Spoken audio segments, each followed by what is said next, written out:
Fala, meu povo, tudo bem com vocês? Mais uma semana, vamos fazer redação. Olha o tema de hoje: caminhos para combater a pedofilia pela internet no Brasil. Atenção, hein?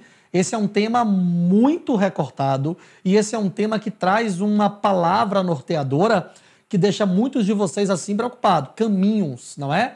Como desenvolver uma redação, como problematizar numa redação cujo elemento norteador seja caminhos. E aí eu vou responder para vocês isso para que vocês possam fazer bem o texto de vocês, ok? Primeira coisa importante: caminhos é uma palavra temática, é um elemento temático, desculpe, que remete à ideia de você propor uma intervenção. E ainda que a sua proposta de redação do Enem não traga a palavra caminhos, você sabe que você precisa propor uma intervenção para o seu tema, ok? Galera, a melhor forma de você problematizar D1 e D2 em textos, em propostas de redação, cuja palavra norteadora seja caminhos, é pensar, ok? Quem é que deve combater pedofilia pela internet no Brasil? O Estado. Eu vou então no meu desenvolvimento 1 dizer que o Estado falha, beleza? Vou começar o meu D1 dizendo, não é? Nesse contexto, é importante destacar que o Estado é negligente na medida em que não potencializa buscas para combater pedofilia pela internet no Brasil. Você desenvolve isso daí.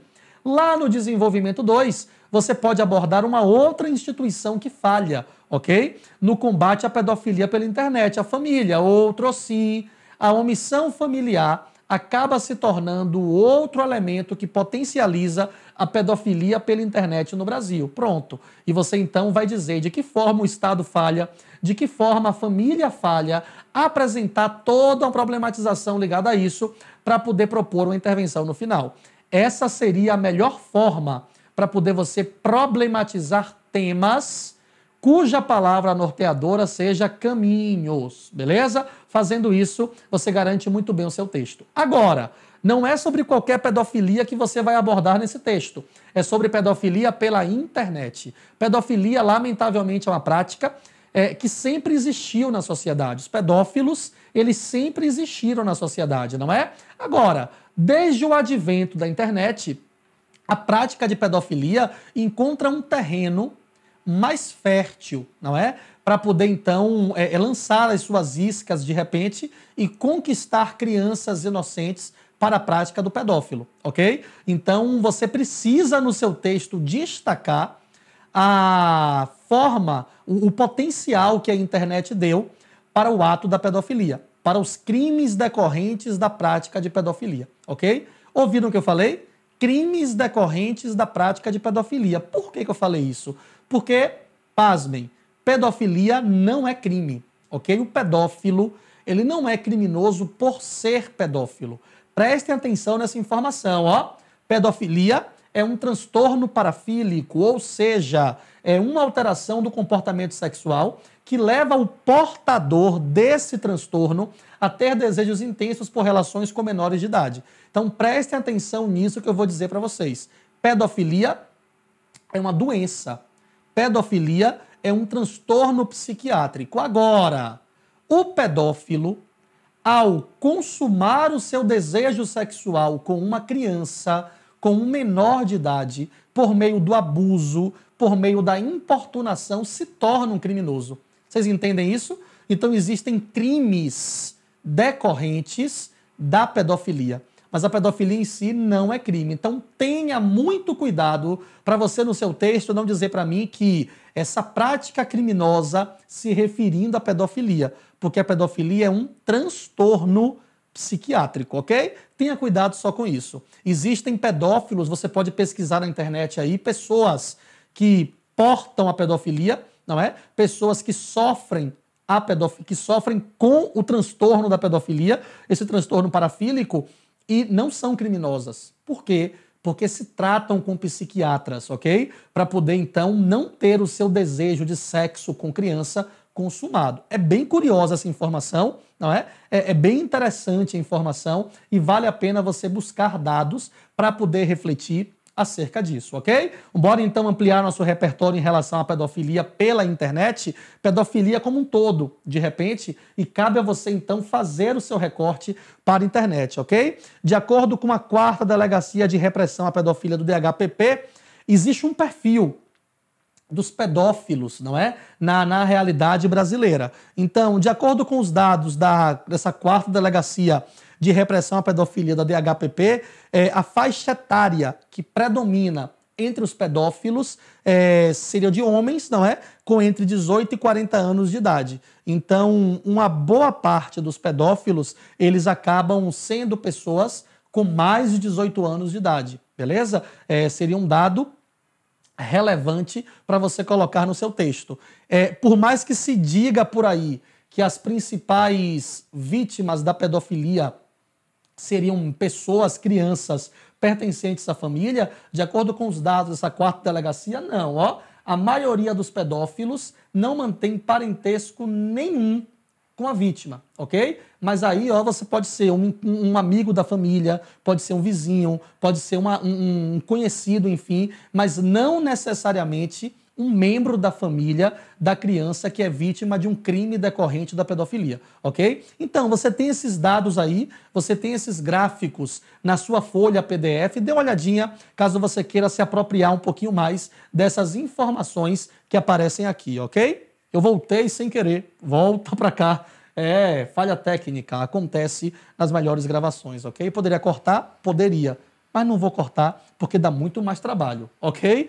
Olha para cá. A gente pode, no texto, de repente, fazer uma analogia, fazer um link literário, construir uma relação com as histórias de Chapeuzinho Vermelho, por exemplo, não é? É que nós temos em Chapeuzinho Vermelho, nós temos a situação de uma menina que vai inocentemente passear pela floresta, levar os doces para a vovozinha e é ameaçada por um lobo, não é? Que tenta, então, suborná-la para poder devorá-la. Lá na internet, que é um espaço tão desconhecido quanto a floresta pela qual o Chapeuzinho Vermelho anda, existem muitos lobos maus. Você faz uma analogia, então, colocando o lobo mau na situação do pedófilo, não é? Que acaba atentando contra a dignidade de alguma criança indefesa que se sente livre naquele espaço internetico e acaba, portanto, servindo como isca para que o pedófilo consume o seu desejo sexual por uma criança e se torne, com isso,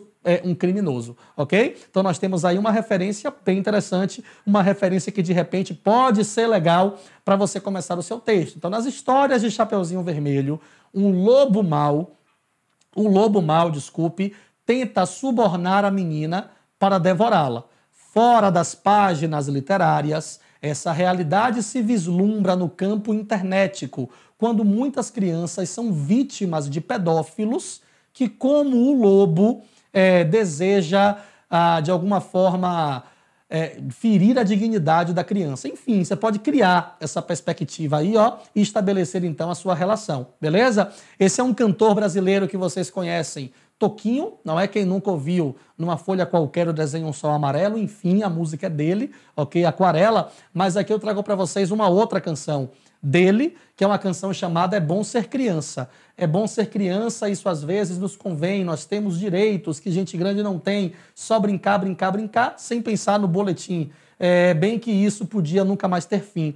E aí, nessa canção É Bom Ser Criança, Toquinho evidencia pra gente a pureza da infância. Toquinho evidencia pra gente o prazer de ser criança, de ser um infante, ok? Acontece que esse prazer de ser criança muitas vezes não é enxergado, muitas vezes é furtado da vida de uma criança, da vida de um menor, em situação de pedofilia que se encontra potencializada graças ao advento da internet. Então você pode buscar essa relação, estabelecer muito bem isso que você está dizendo, ok? Em O Cortiço, nós temos uma personagem que a Pombinha é uma das moradoras desse cortiço de Aloísio de Azevedo, não é?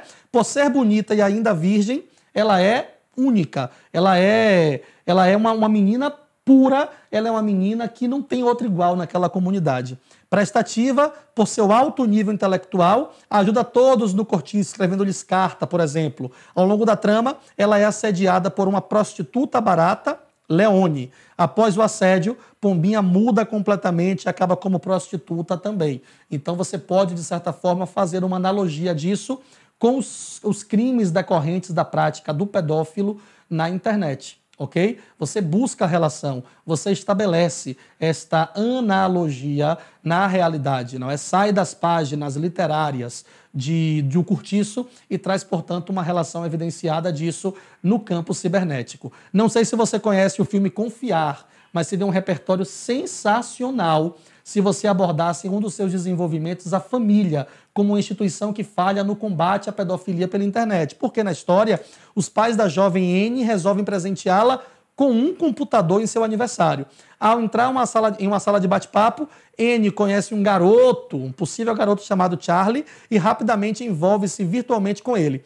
Ao marcar um encontro com esse garoto em um hotel barato, descobre que se trata de um homem com mais de 30 anos de idade que a estupra. Então, é um exemplo concreto, é um exemplo real, beleza? É uma referência que você pode fazer muito bem se você, de repente, começa o seu desenvolvimento 2 dizendo ser culpa da família, a omissão familiar ser responsável, ser culpada pela prática de pedofilia na internet. Ficaria bem legal, ficaria bem interessante, ok? Já imagino aqui o seu D2. Por outro lado, a omissão familiar corrobora os crimes decorrentes da pedofilia pela internet.